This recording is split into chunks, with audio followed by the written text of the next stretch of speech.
Good morning, students. So today we are going to start with your journal entries. अब बेटा journal entries का आपको एक चीज़ समझकर चलनी है. Journal entry is the base of your whole accountancy. Journal entry अगर आपको समझ आ गई तो आप ये सोच लेना पूरा अकाउंटेंसी आपको क्लियर है.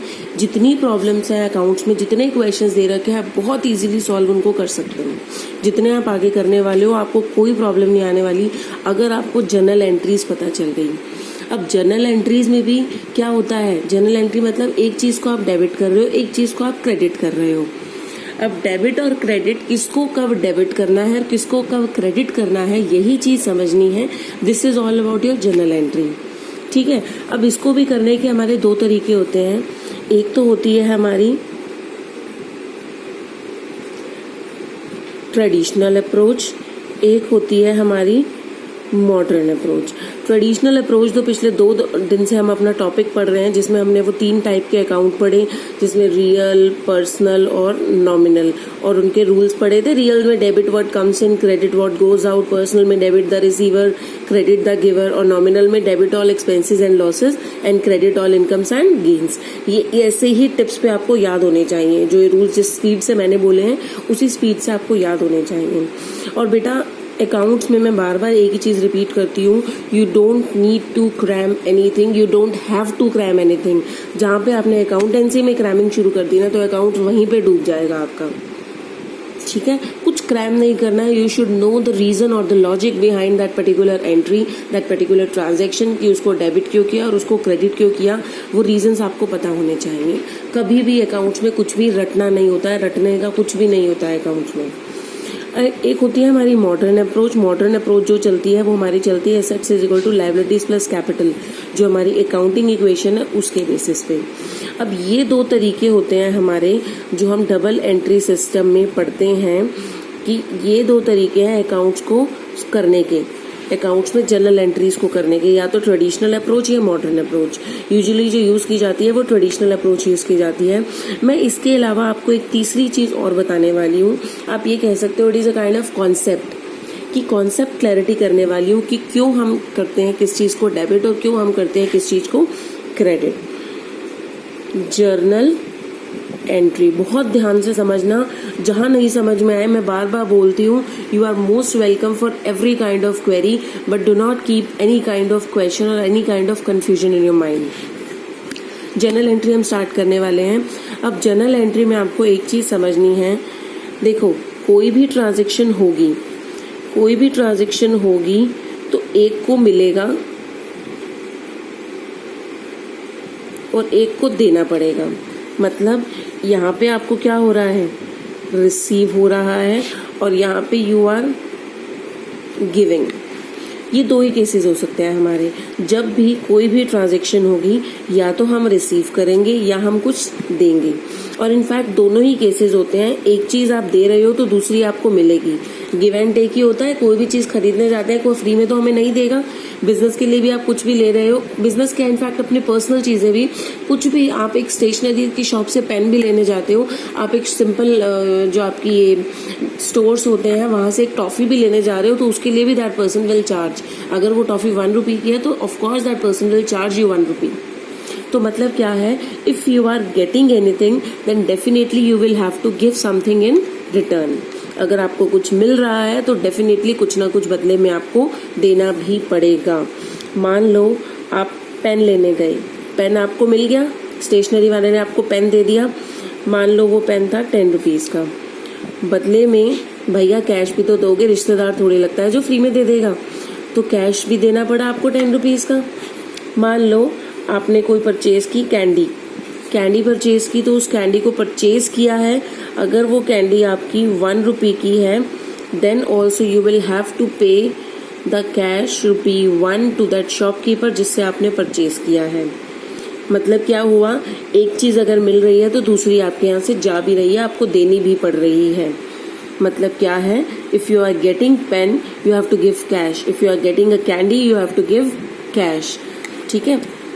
मतलब एक चीज़ जो आप लोगे बदले में आपको दूसरी देनी भी पड़ेगी. ठीक है जी. अब एक तीसरा एग्जाम्पल हम लेते हैं. मान लो मैंने अपनी कोई पुरानी बाइक परचेज कर ली. या फिर अब इसको छोड़ो, मैं आपको सिंपल सा एग्जांपल देती हूँ। मान लो आपने गुड्स परचेज़ की। अब गुड्स परचेज़ की हैं तो उस केस में गुड्स आपके पास आ जाएंगी। हम एंट्री क्या करते हैं, बताया था मैंने, गुड्स के लिए हम क्या वर्ड यूज़ करते हैं, परचेजेस। परचेज आपने किया है, कितने का परचेज़ किया, मान लो आपने 5000 का परचेज़ किया, ठीक है। उस परचेज़ को करने में आपने क्या दे दिया, कैश दे दिया। तो कैश मेरे यहाँ से क्या हो गया, बाहर 5000 का बाहर चला गया। तो मतलब अगर मेरे पास गुड्स मुझे गेट हुई तो उसके लिए मुझे क्या गिव करना पड़ा, कैश गिव करना पड़ा। मतलब गुड्स अगर मुझे रिसीव हुई तो बदले में मुझे क्या हुआ, कैश देना पड़ा, ठीक है जी। अब ये तो हो गया सिंपल केस। अब इनसे पहले तो आप यही सिंपल केस समझो। ये देखो, ये अलग अलग ट्रांजेक्शन्स में हमने डिवाइड कर दिया। पेन लिया तो भैया कैश देना पड़ा, कैंडी ली तो भैया तो कैश देना पड़ा, गुड्स परचेज की तो आपको कैश देना पड़ा। अब एक तीसरा केस आ गया, मान लो आपके पास कोई पुरानी बाइक थी, ठीक है। अब पुरानी बाइक थी, मैंने बोला अपने फ्रेंड को कि भैया तूने लेनी है तो तू मुझसे ले ले, मैं इसका जो चार्ज है तू मुझसे 20,000 में ले जा, ठीक है। अब 20,000 की मैं उसको बाइक दे रही हूँ। तो हम ये तो कह सकते हैं जी बाइक तो मेरे यहाँ से बाहर चली गई और उस बाइक की वैल्यू कितनी थी, 20,000 रुपीज़। गिव तो मैंने कर दिया बाइक। अगर तो वो बाइक के साथ साथ मुझे कैश दे गया, कैश उसने दे दिया, तो कैश मैंने गेट कर लिया 20,000 रुपीज़। 20,000 का कैश भी मुझे रिसीव हो गया, वेरी सिंपल, नो प्रॉब्लम। अब दूसरा केस आता है जी, वो बाइक तो ले गया, उसने बोला जी पैसे मैं आपको ना आज नहीं, मैं पैसे आपको ना कल दे दूंगा, ठीक है जी, पैसे कल दे देना। अब मेरे यहाँ से बाइक तो चली गई, अब बदले में कैश नहीं मिला तो कुछ तो मिलेगा। मान लो उस फ्रेंड का नाम था मोहन। मोहन ने बोला जी मैं आपको पैसे ना कल दे दूंगा, अभी मेरे पास है नहीं, कल मैं बैंक से निकाल के आपको दे दूंगा। तो मोहन ने, अगर मुझे कैश नहीं मिला तो मोहन ने एक प्रॉमिस तो दिया मुझे कि सर पैसे आज नहीं है, आप मुझसे पैसे कल ले लेना। तो अगर वो प्रॉमिस मुझे मिला है, उस प्रॉमिस के बेसिस पे तो मैं कह सकती हूँ कि भैया आपकी जो 20,000 की बाइक थी वो मुझे उसके बदले कैश नहीं मिला, लेकिन अब मोहन से मुझे 20,000 रुपीज़ मिलेंगे कल, ठीक है। अगर कैश नहीं मिला तो कम से कम मोहन से एक प्रॉमिस तो मिला। और प्रॉमिस अगर चाहे आप कर रहे हो चाहे आपको मिल रहा है, दोनों ही केसेस में प्रॉमिस पूरा करना ही होता है। It is compulsory, it is legal कि अगर एक पर्सन आपको प्रॉमिस कर रहा है, आपसे वो कोई चीज़ लेकर गया है तो वो आपको प्रॉमिस कर रहा है तो वो पैसा उसे देना पड़ेगा। ऐसे ही आपने अगर किसी से कोई चीज़ खरीदी है, ठीक है, आपने खरीदी है और आपने सामने वाले को प्रॉमिस किया कि भैया पेमेंट आज नहीं, मैं आपको कल कर दूंगी, तो उस केस में भी आपको वो प्रॉमिस पूरा करना ही करना पड़ेगा। तो यहाँ पे मोहन ने प्रॉमिस किया, अगले दिन आया जी वो कि भैया पैसे ले लो मेरे से, ठीक है जी, पैसे दे दो। मोहन ने बोला जी मैंने आपको प्रॉमिस किया था, अब मैं आपको पैसे देने आ रहा हूँ। तो अब इस केस में कैश मुझे क्या हो रहा है, गेट हो रहा है, कैश रिसीव हो रहा है मुझे। अब कैश तो मुझे मिल गया, अब बदले में मैं बाइक तो दोबारा बाहर नहीं भेज सकती, बाइक तो ऑलरेडी मेरे यहाँ से जा चुकी है। अब कैश मिला है तो किसी चीज़ के रिटर्न में तो मिला होगा ना। वो कैश जो मुझे मिला है वो उस प्रॉमिस के रिटर्न में मिला है, उस प्रॉमिस के रिटर्न में जो मोहन मुझसे कल करके गया था कि भैया मैं आपको नेक्स्ट डे आकर पैसे दे जाऊंगा। तो अगले दिन आया, उसने मुझे कैश दे दिया बदले में। अब यहाँ पे देखो, मैंने जब बाइक दे दी थी तो ध्यान से समझना बेटा इस चीज़ को, मैंने एक टेम्परेरी अकाउंट क्रिएट कर दिया था मोहन का कि भैया मोहन से मुझे पैसे लेने हैं, मोहन मुझे प्रॉमिस करके गया है कि वो मुझे पैसे दे देगा। एक अकाउंट क्रिएट कर दिया मोहन का, अगले दिन मोहन ने आया पैसे दे दिए मुझे। तो अब जो मैंने वो अकाउंट क्रिएट किया था उसको मैं रिवर्स एंट्री कर देती हूँ, उसकी मैं ऑपोजिट कर देती हूँ, गेट की जगह गिव कर देंगे, या आप ये कह लो कि उसको डेबिट की जगह मैं उल्टा कर दूंगी क्रेडिट। तो अपने आप ही उसका इफेक्ट जो है वो कैंसिल हो जाता है। जिसको मैंने डेबिट किया था उसको मैंने क्या कर दिया, क्रेडिट कर दिया। कैश मुझे रिसीव हुआ मोहन से और बदले में मोहन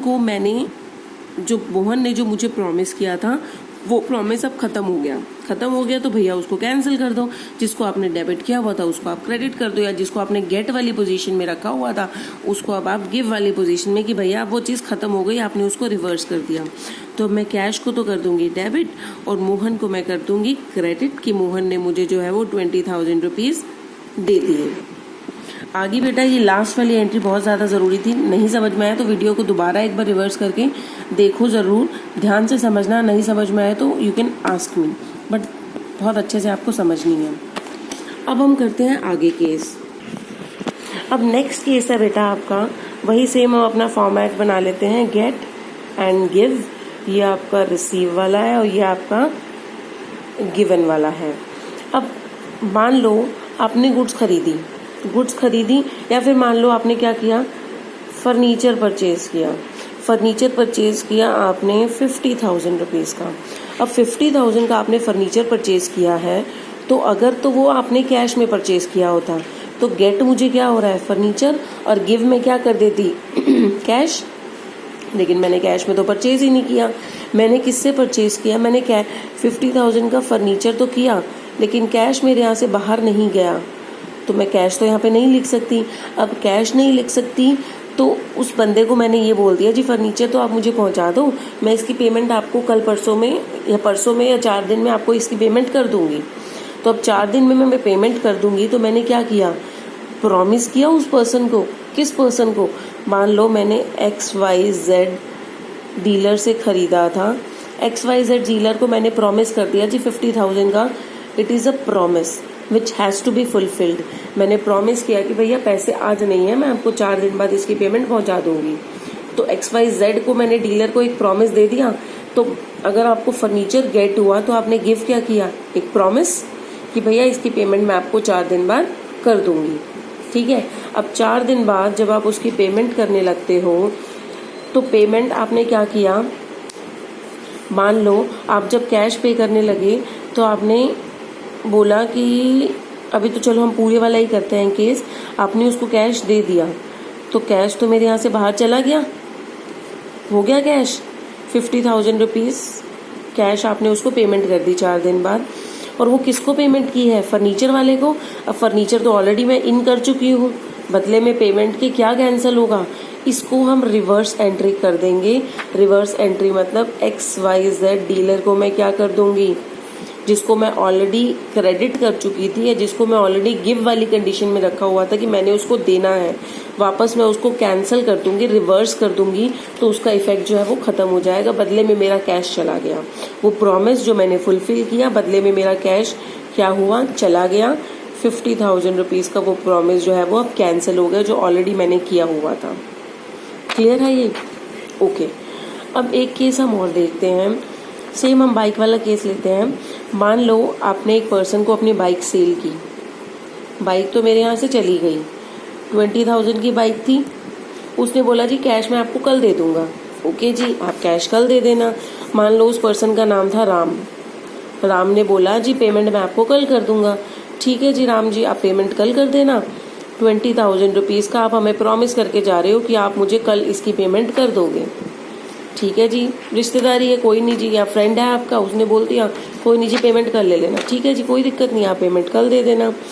अब कल का जब दिन आया तो राम मुझे बोलता है जी 20,000 तो नहीं है, 10 आप अभी रख लो, बाकी 10 मैं आपको 2 दिन में दे दूंगा। ओके जी, आप दोस्ती की है तो निभानी पड़ेगी जी। कैश कितना आ रहा है, उसने मुझे कैश बोला जी 10,000 तो आप रख लो, अभी बाकी 10,000 का नहीं है मेरे पास, वो 10,000 मैं आपको बाकी 2 दिन में दे दूंगा। अब एक तो ये कैश आया, कितना कैश आया अभी मेरे पास, 20,000 आना था और 10,000 आया है। अब राम से मैंने लेना कितना था, 20,000 रुपीज़, लेकिन अभी राम ने मुझे दिया कितना है, 10,000 रुपीज़। ये काइंड ऑफ रिवर्स एंट्री हो गई। अब रिवर्स एंट्री जो मैं करूंगी, ध्यान से सुनना, राम को जो 20 यहाँ किए हुए थे पूरे 20 से नहीं करूंगी। राम मुझे दे कितने रहा है, 10 दे रहा है ना, कोई नहीं जी, 10,000 से ही मैं इसको कैंसिल करूंगी। अभी बचा हुआ 10,000 से वो प्रॉमिस रह रहा है। 2 दिन बाद वो फिर आया जी, ठीक है जी आप बचा हुआ 10,000 भी ले लो। कैश उसने दे दिया 10,000 और बदले में मैंने राम को 10,000 से और क्रेडिट कर दिया, तो बैलेंस आपका यहाँ पे हो गया। 10,000 से यहाँ किया, 10,000 से यहाँ किया, राम का जो 20,000 का प्रॉमिस था वो पूरा हो गया। क्लियर है ये? नेक्स्ट केस देखते हैं। अब नेक्स्ट केस वो बोल रहे हैं कि नेक्स्ट केस में वो बोल रहे हैं, मान लो आपने बाइक सेल की, सेम एग्जांपल लेते हैं, मैंने बाइक सेल की 20,000 की, उसने मुझे बोला जी भैया 10,000 तो अभी ले लो, 10,000 बाद में ले लेना, कल मैं आपको दे जाऊंगा। ठीक है जी, कोई नहीं। अब कैश अभी मेरे पास कितना आ रहा है, 10,000 का आ रहा है, तो मैं 10,000 से तो कैश गेट कर रही हूँ, तो 10,000 गेट वाले में डाल दूंगी। लेकिन भैया बाहर तो मेरे पास 20,000 का जा रहा है सामान, लेकिन उसने प्रॉमिस भी तो दे रहा है साथ में 10,000 का कि जी 10,000 मैं आपको कल दे दूंगा।